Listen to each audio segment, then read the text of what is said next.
میں آپ کے ساتھ نہیں جاؤں گی، 1 منٹ صبر کیجیے۔ یہ کہتے ہوئے وہ ایک جارحانہ انداز میں زرینہ کی طرف جھک گیا اور اس کے ساتھ ہی زرینہ سے بحث کرنے کے لیے اپنی تمام تر دماغی صلاحیتوں کو جمع کرنے کی کوشش کرنے لگا۔ وہ جانتا تھا کہ اگر اس نے زرینہ کو ایک بار کار سے اترنے کی اجازت دے دی تو معاملہ ہمیشہ کے لیے ختم ہو جائے گا اور اس بات کا کوئی امکان نہ رہے گا کہ زرینہ کو اس خفیہ جشن میں جانے سے روکنے کا موقع مل سکے جہاں آج رات خوفناک شیطانی رسوم ادا ہونے والی تھیں۔ اس کو یقین تھا کہ زرینہ کو ان وحشیانہ رسوم کی حقیقی نوعیت کے متعلق کوئی علم نہیں ہے اور وہ بالکل اندھی بن کر ایک تباہ کن قدم اٹھا رہی ہے، لہٰذا اس نے عزم کر لیا کہ اس وحشیانہ شرمناک جشن میں شرکت سے زرینہ کو روکنا ہی پڑے گا، اور اسی عزم نے اس کے دماغ کو یکایک ایک غیر معمولی حد تک چالاک بنا دیا۔ کیا آپ کو معلوم ہے کہ سلیمان کے ساتھ کیا واقعہ پیش آیا؟ اس نے پوچھا۔ ہاں، زرینہ نے جواب دیا، آپ نے کل رات اس کو خود اس کے مکان سے اغوا کر لیا۔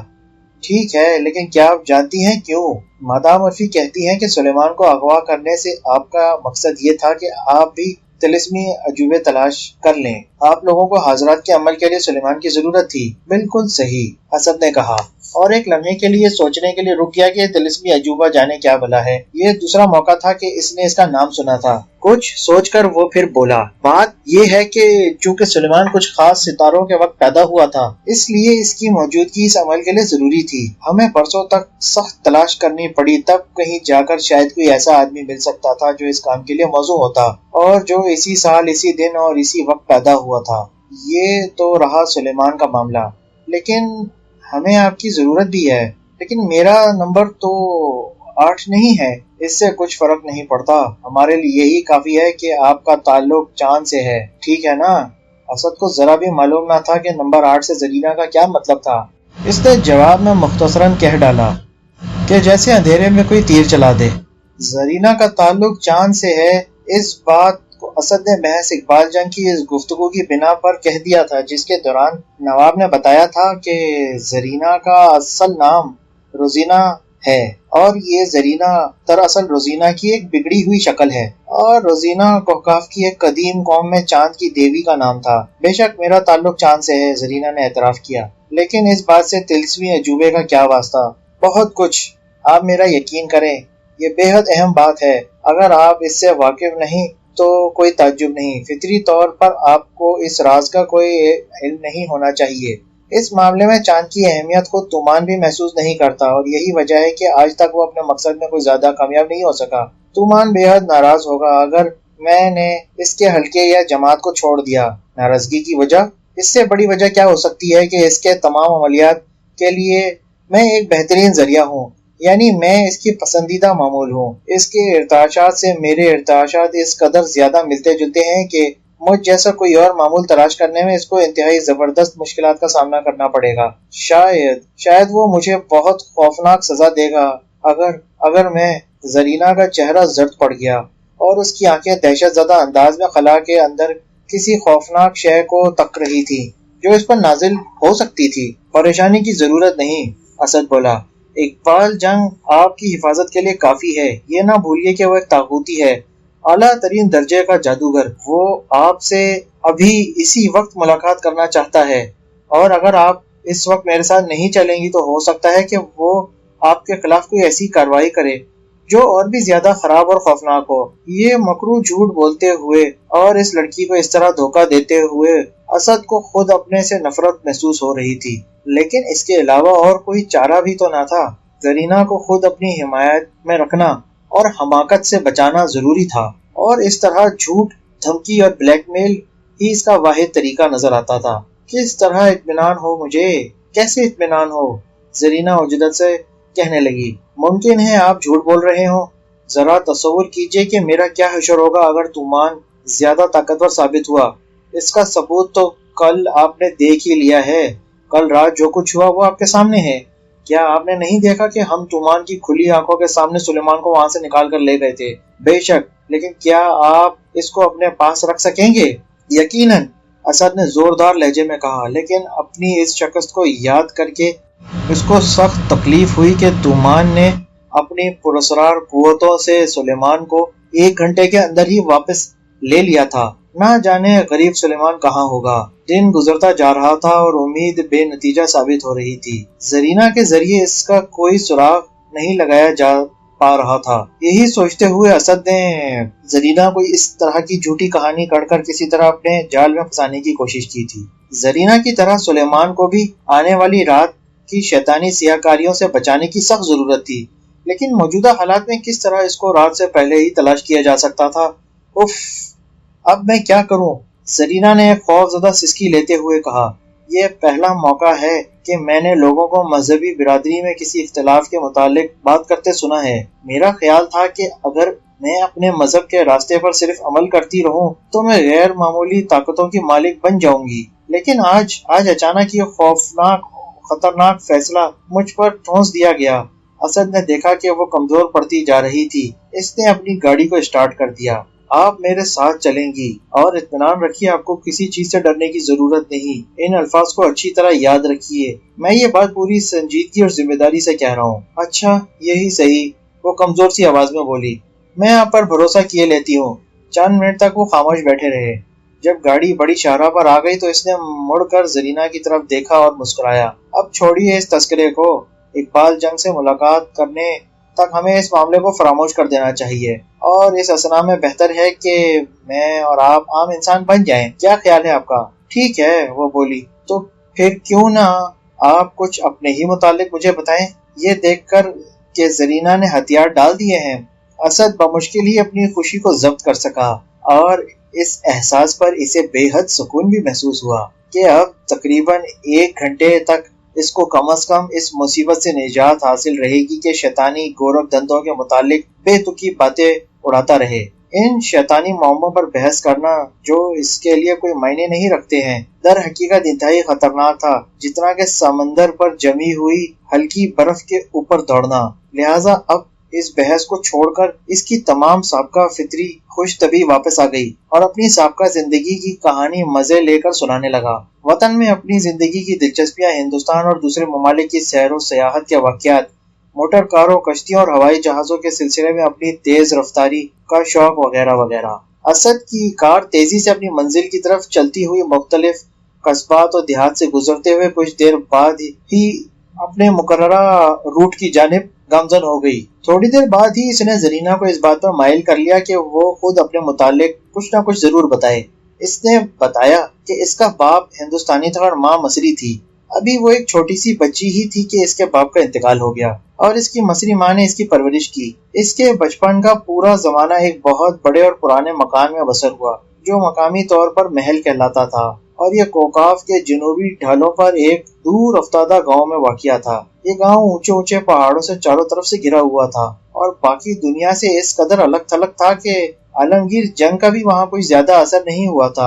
البتہ جنگ کے بعد کچھ ایسی سیاسی تبدیلیاں ہوئیں کہ اس مکان کو چھوڑنا پڑا اور اس کی ماں اس کو لے کر مصر واپس آ گئی۔ شاہ فاروق کی حکومت کے اختتام اور جمہوریت کے قیام پر پھر انقلابات کے تحت ان دونوں کی زندگی پر بہت بڑا اثر پڑا۔ بہت سی املاک ہاتھ سے نکل گئی اور اسی زمانے میں اس کی ماں کا بھی انتقال ہو گیا۔ اس کے باپ کا کافی روپیہ ہندوستانی بینکوں میں محفوظ تھا۔ اس نے وہ روپیہ حاصل کیا اور چونکہ اب دنیا میں کوئی رشتہ دار موجود نہ تھا اور روپیہ پیسہ کافی تھا، اس لیے اس نے سفر و سیاحت کا فیصلہ کر لیا۔ پھر بھی یہ بڑی عجیب بات ہے کہ آپ کو میں نے دنیا کے کئی ممالک میں دیکھا، اسد نے ہنس کر کہا۔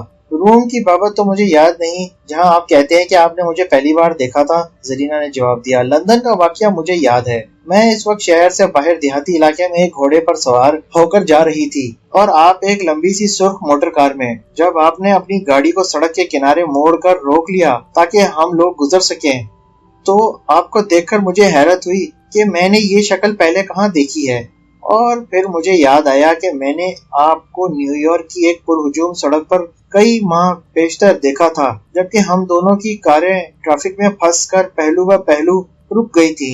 معلوم ہوتا ہے قسمت کو پہلے ہی سے یہ منظور تھا کہ ہم کبھی نہ کبھی ملاقات کریں گے۔ ہم دونوں ہی جانتے ہیں کہ محض چانس یا اتفاق کوئی چیز نہیں، وہ بولی۔ مجھے یقین ہے کہ آپ میرا موم کا مجسمہ بنا کر ضرور رکھیں گے اور برابر اس پر اپنا عمل کرتے رہے ہیں، جس کے نتیجے میں آج ہماری ملاقات ہو گئی ہے۔ اگر زرینہ نے یہی بات ایک دن پہلے کہی ہوتی تو اس کی تمام تر سنجیدگی کے باوجود اسد کو فوراً یہ گمان ہوتا کہ وہ مذاق کر رہی ہے، لیکن آج اسد کی ذہنیت بالکل بدل چکی تھی۔ اگرچہ اپنے خیالات پر اس کو خود تعجب تھا، لیکن حقیقت یہی ہے کہ اب وہ اس بات کو امکان کی حدود سے خارج نہیں سمجھتا تھا کہ ایک چھوٹے سے مومی مجسمے پر کچھ پراسرار جادو کا عمل کر کے ٹھوس نتائج پیدا کیے جا سکتے ہیں۔ حالیہ تجربات نے اس کے نظریات میں ایک زبردست انقلاب پیدا کر دیا تھا۔ زرینہ کے الفاظ سن کر اس نے کچھ پس و پیش کیا اور اس طرح کے عملیات کے متعلق وہ اپنی لا علمی کا اعتراف کرنے پر تیار نہ تھا اور نہ یہ ظاہر کرنا چاہتا تھا کہ زرینہ سے ملاقات کرنے کے لیے اس نے کوئی کوشش نہیں کی۔ لیکن اس سے پہلے کہ وہ کچھ جواب سوچ سکے، زرینہ نے خود ہی اس کو جواب کی ضرورت سے آزاد کر دیا، کیونکہ وہ اچانک بول اٹھی، او میں تو بھول ہی گئی، دوپہر کا کھانا، میں وہاں دعوت میں وقت پر واپس نہ پہنچ سکوں گی۔ پریشانی کی کیا بات ہے؟ آپ ٹیلی فون کر دیجئے اور اطلاع کر دیجئے کہ اچانک آپ کو شہر سے باہر جانا پڑا ہے، اسد نے کہا، اور چند میل دور چلنے کے بعد جب وہ ایک اوسط درجے کے قصبے میں داخل ہوئے تو اسد نے گاڑی کو ایک بڑے سے ہوٹل کے سامنے روک دیا۔ زرینہ ہوٹل کے اندر ٹیلی فون کرنے کے لیے چلی گئی اور اسد باہر کھڑے ہو کر اپنے سفر کی منزل مقصود یعنی چندر گھاٹ اور دریا کی حالت پر غور کرنے لگا۔ اگرچہ ابھی سال کا ابتدائی حصہ تھا اور موسم گرما کے ایام شروع نہ ہوئے تھے، تاہم دریا کی حالت ایسی تھی کہ کشتی کی سیر سے لطف اندوزی کی جا سکتی تھی، اور دریا کے دوسرے کنارے پر دلکش باغات میں جہاں ایک خوبصورت کلب قائم تھا، تفریح کرنے والوں کے لیے خیمہ جات وغیرہ کا انتظام ہو چکا تھا۔ کچھ دیر بعد زرینہ واپس آ گئی اور فوراً ہی وہ دونوں پھر روانہ ہو گئے۔ تیز رفتار کار جلد ہی شہری حدود سے نکل کر مضافات کے ماحول سے گزرنے لگی۔ رفتہ رفتہ قدیم دور کے زمینداروں اور جاگیرداروں کی دور افتادہ عمارتیں بھی نظروں سے غائب ہو گئیں اور صحیح معنوں میں دیہاتی علاقے شروع ہو گئے۔ اب سڑک ایسے مقامات سے گزر رہی تھی جہاں رہ کر کچھ فاصلوں پر درختوں کی گھنی شاخیں محرابوں کی شکل میں راستے پر جھکی ہوئی تھیں، اور ان کے تنوں کے درمیان سے سورج کی شعاعیں نورانی سلاخوں کی طرح نمودار ہو کر خاموش جنگل کے حسن میں مزید اضافہ کرتی معلوم ہوتی تھی۔ دور سبزہ زاروں میں ادھر ادھر مویشیوں کے جھنڈ گھاس چرنے میں مشغول نظر آتے تھے، اور کھیتوں میں نیم پختہ فصلیں زندگی سے بھرپور سورج کی روشنی میں نہائی ہوئی کھڑی نظر آتی تھیں۔ دیہاتی علاقے کے مناظر اور لطیف خوشبوئیں، جہاں انسانی صنعت نے فطرت کے حسن کو برباد نہیں کیا تھا، یا جہاں فطرت کی تازگی کو انسان نے اپنے مفاد کی خاطر قائم رکھنے کی کوشش کی تھی، تازہ دھوپ میں دھلے ہوئے جنگل، میدان اور سبزہ زار، ان سب چیزوں کے تاثرات نے اسد کے دل میں ایک اور جذبہ اور ایک نیا اعتماد پیدا کر دیا۔ سلیمان کے متعلق اپنی فکر تشویش کو فی الحال اس نے ذہن سے نکال دیا، اور جس خوفناک ڈرامے میں اس نے خود کو الجھا لیا تھا، اس کے متعلق تمام خیالات کو اپنے دل سے خارج کرتے ہوئے اس نے زرینہ کے ساتھ وہ تمام مسرت انگیز مگر محمل باتیں کرنے شروع کر دی جو ایک نوجوان مرد ایک حسین نوعمر عورت کے ساتھ ازل سے کرتا آ رہا ہے۔ ایسا معلوم ہوتا تھا کہ یہ زرینہ نہیں بلکہ کوئی عام سی لڑکی ہے جو اس کے ساتھ چھپ کر صرف ایک دن کے واسطے دیہاتی علاقے میں سیر و تفریح سے لطف اندوز ہونے کے لیے آ گئی ہے۔ اس وقت وہ زرینہ سے اسی مسرت و رومانی بے تکلفی کے ساتھ باتیں کرتا رہا تھا جو کہ اس ماحول میں وہ کسی بھی اور لڑکی سے کرتا۔ پالار پہنچنے سے قبل ہی اس کی بے تکلفی و خوش طبعی نے اتنی کامیابی حاصل کر لی تھی کہ زرینہ بھی رہ کر ہنس پڑتی تھی، اور جب وہ دریا کے کنارے چندر گھاٹ نام کے گاؤں میں پہنچے تو زرینہ کی یہ حالت تھی کہ اس کا چہرہ گلنار بن گیا تھا اور اس کی آنکھوں میں ایک نئی روشنی ناچ رہی تھی۔ دریا کو پار کر کے دوسری طرف پہنچنے کے بعد جہاں اقبال جنگ کا دریائی مکان کنارے سے کچھ دور ہٹ کر واقع تھا اور اس کے سبزہ پوش میدان دریا کے کنارے پانی تک پہنچے ہوئے تھے، حمید نے ان کا استقبال کیا اور ایک خادمہ زرینہ کو بالائی منزل میں لے گئی تاکہ وہ سفر کے بعد غسل کر سکے۔ تنہائی کا موقع پا کر اسد نے عجلت کے ساتھ حمید کو ضروری ہدایت کر دی۔ تھوڑی دیر بعد جب زرینہ نشست گاہ میں واپس آئی جہاں پر پرانی وضع کی بڑی بڑی کھڑکیوں میں سے پھولوں سے بھرے ہوئے چمن اور ان کے بعد دریا کے دوسرے کنارے کے درخت ایک حسین منظر پیش کر رہے تھے، تو اس نے دیکھا کہ اسد سکون و مسرت کے عالم میں کھڑا ہوا اپنے ہونٹوں کو ایک گول شکل میں سمیٹے ہوئے سیٹی بجا رہا تھا، اور ساتھ ہی مختلف قسم کے کھانوں کی ایک فہرست پر نشانہ لگاتا جا رہا تھا۔ حمید اس کے قریب ہی کھڑا ہوا تعمیل حکم کے انداز میں سر ہلاتا جاتا تھا۔ نواب صاحب کہاں ہیں؟ زرینہ نے پوچھا۔ اس کی آواز میں ایک نئی سنجیدگی تھی۔ اسد کو پہلے ہی سے اس سوال کا انتظار تھا۔ اپنا چہرہ اس طرح زرینہ کی طرف سے موڑتے ہوئے اس نے خوش طبعی سے جواب دیا، نواب صاحب ابھی تک نازل نہیں ہوئے۔ کیوں حمید، کب تک آ رہے ہیں وہ؟ معاف کیجیے حضور، مجھے آپ کو پہلے ہی بتا دینا چاہیے تھا کہ نواب صاحب نے ٹیلی فون کیا تھا کہ میں ان کی طرف سے مس صاحبہ کی خدمت میں معذرت پیش کر دوں اور آپ سے یہ عرض کر دوں کہ ان کے بجائے سرکار ہی میزبانی کا فرض ادا فرمائیں۔ نواب صاحب کو بعض شدید ضرورتوں کی وجہ سے رک جانا پڑا ہے۔ امید ہے کہ سپہر کے وقفے پر چائے کے وقت تک وہ تشریف لے آئیں گے۔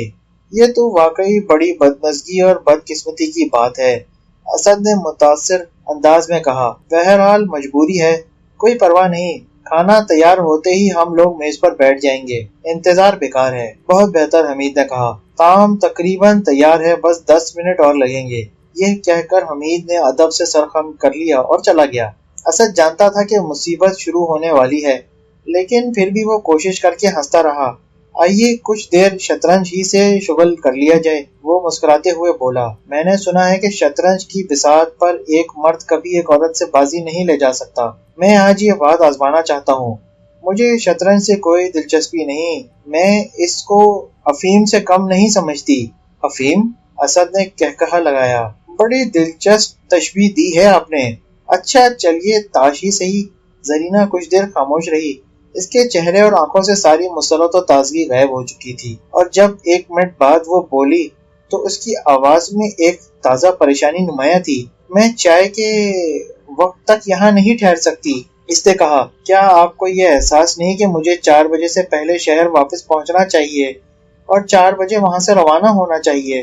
بے اختیار اسد کی زبان پر یہ سوال آیا کہ وہ کون سا مقام ہے جہاں آپ آج رات جا رہی ہیں، لیکن اس سوال کو اس نے لبوں تک آنے نہیں دیا، اور بجائے اس کے اس نے یہ پوچھا کہ آپ یہاں سے سیدھی ہی کیوں نہیں چلی جاتی؟ اور یہ سوال کرتے وقت اس نے دل ہی دل میں دعا مانگی کہ جشن کا خفیہ مقام شہر کی دوسری سمت نہ ہو۔ ایک ساتھ کے لیے زرینہ کے چہرے پر ایک چمک اور پیدا ہو گئی۔ میں یہ بھول ہی گئی تھی کہ آپ بھی تو وہاں جا رہے ہیں، اور یہاں سے روانہ ہونے میں سفر اور بھی مختصر ہو جائے گا، وہ بولی۔ اگر آپ مجھے لے جا سکتے ہیں تو یہ بالکل حماقت معلوم ہوتی ہے کہ میں پہلے شہر تک جاؤں اور پھر وہاں سے واپس جشن میں جاؤں، لیکن مدام عرفی کا کیا ہوگا؟ وہ میرے ساتھ جانے کا پروگرام بنا چکی ہے۔ اس کے علاوہ مجھے اپنے کپڑے بھی تو لینے ہیں، تو کیوں نہ مدام کو ٹیلی فون کر دیں، ان سے کہہ دیجئے کہ وہ آپ کا سامان لیتی آئیں، اور بتا دیجئے کہ ہم لوگ وہاں منزل مقصود پر ہی ان سے مل جائیں گے۔ آپ کو اقبال جنگ سے ملنا ضروری ہے، اور خواہ کچھ ہی کیوں نہ ہو وہ ضرور یہاں آئے گا، کیونکہ وہ اور میں ایک ساتھ ہی وہاں جا رہے ہیں۔ زرینہ نے اسبات میں سر ہلایا اور بولی، ٹھیک ہے، اگر میں خود کو اس کی حفاظت میں دینا چاہتی ہوں تو یہ ضروری ہے کہ جشن سے پہلے ہی اس سے ملاقات کر لوں، کیونکہ تمان ہوا میں آنکھیں رکھتا ہے اور اس کو یہ معلوم ہو گیا ہے کہ میں یہاں موجود ہوں۔ تو پھر آئیے، اسد نے اس کا ہاتھ پکڑ کر کھڑا کر دیا۔ ہم بھی فوراً کہکشاں ہوٹل کے ٹیلی فون کا نمبر ملاتے ہیں اور مدام عرفی کو فوراً مطلع کر دیتے ہیں۔ زرینہ نے کوئی مزاحمت نہ کی اور اسد اس کو باہر ہال تک لے آیا۔ جب ٹرنک کال پر رابطہ پیدا ہو گیا تو اس نے فون زرینہ کو دے دیا اور نشست گاہ میں واپس چلا آیا۔ اپنی فتح پر وہ اس قدر مسرور تھا کہ بے اختیار گنگناتا ہوا تقریباً ناچنے لگا۔ اس کو یقین تھا کہ اب زرینہ مکمل طور پر اس کے قبضے میں آ چکی ہے۔ اقبال جنگ کے آنے تک اب وہ کہیں نہیں جائے گی۔ اس کے بعد یہ کام اقبال جنگ کا ہے کہ زرینہ سے کچھ ایسی معلومات حاصل کر لے کہ ان لوگوں کو سلیمان کا کچھ سراغ مل سکے۔ یکایک اس کا ناچ اور گیت اور گنگناہٹ رک گئی۔ زرینہ دروازے میں کھڑی ہوئی تھی اور اس کا چہرہ زرد تھا۔ اس کی آنکھوں میں غصہ اور خوف ایک ساتھ دہک رہا تھا۔ آپ نے مجھ سے جھوٹ بولا ہے، اس نے لڑکھڑاتی ہوئی آواز میں کہا۔ تومان اس وقت مدام عرفی کے پاس موجود ہے اور اس نے کل رات ہی سلیمان کو آپ سے چھین لیا تھا، اور آپ کے عظیم دوست اقبال جنگ محض جعلساز ہیں، محض فریب کار نیم حکیم۔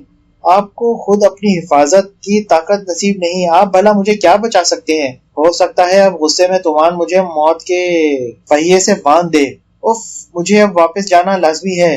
اور اس سے پیشتر کہ اسد اس کو روک سکتا، وہ تیزی سے گھومی اور کمرے سے بھاگتی ہوئی روانہ ہو گئی۔ ایک ہی جست میں کمرے سے باہر